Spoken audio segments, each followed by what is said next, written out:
tell you the reason why we're concerned about the current contract. It's because we don't know how this is really going to affect patients. You're asking doctors to do more with less, and you are stretching an existing workforce which is already breaking, and we cannot deliver the government's vision of 7-day working. The government has not put enough money behind their proposals. We still have no real detail about how this is going to work, and the existing workforce just simply cannot work harder to deliver what the government wants us to. We need some clearer details from the government about what is going to happen and how we're going to carry this forward. We need the support of the BMA, we need the support of medical students, and that's why I'm here today. Thank you.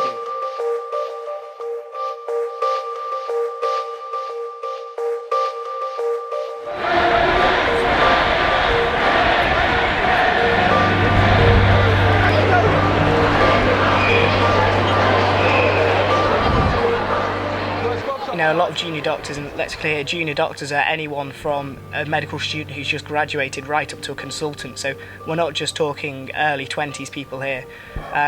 It's going to disincentivise starting a family. So normally now if you were to take a year out to have parental leave or maternity leave, then you would still, when you came back to the profession, be recognised as being more experienced and you would get a pay increase. Under the new proposals, people will not get those pay increases.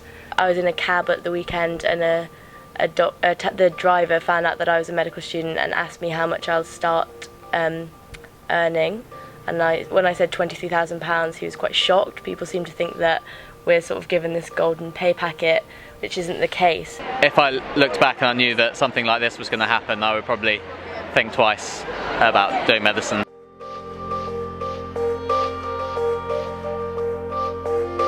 I think that these changes are making medical students and junior doctors think about other options that are open to them, because I think one of the main problems with these contracts is you sort of feel a sense of, I won't be able to be the best doctor I can be. I won't be able to provide the best level of care that I can for my patients, and no doctor wants to work under those circumstances. Doctors are committed to their patients, and if many of us, if we could stay in the hospital all the time looking after our patients, we would do that. But that has to be disincentivized by the employers because it's unsafe for us to work those long hours because we might make more mistakes, and the research shows that we do make more mistakes if we're tired. So at the moment doctors are saved from working many more hours than they could be asked to work because trusts are penalised when doctors work more hours than are safe.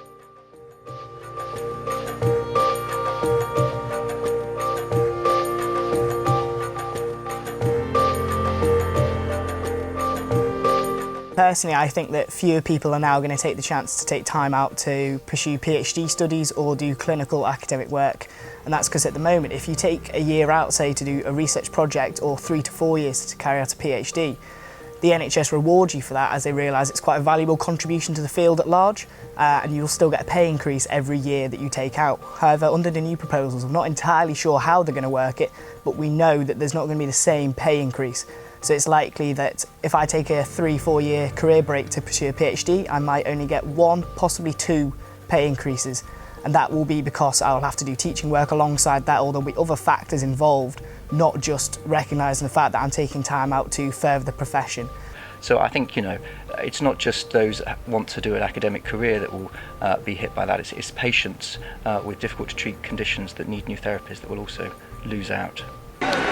Well, when I trained about 20 years ago, the NHS was like a family affair. Everybody was working collectively for the common interest. But over the last 20 years, it's gradually being transformed into a business, and it's being prepared for corporate takeover. I feel that the BMA, supported by medical students and junior doctors across England, will put up the best fight that we can. And I think that as part of that fight, we'll get the public on board, understanding the safety issues for them. And I think we will be able to put considerable pressure on the employers and on the Secretary of State just to think again. Junior doctors, I think they see their worth, and they're sending a message that we're not going to be bullied into agreeing to contracts which we think compromise patient safety. I feel that the BMA, supported by medical students and junior doctors across England, will put up the best fight that we can. And I think that as part of that fight, we'll get the public on board, understanding the safety issues for them. And I think we will be able to put considerable pressure on the employers and on the Secretary of State just to think again. That is really all we can do.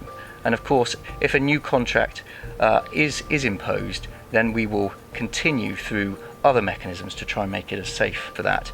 Please keep the energy up, support your junior doctors and support your union.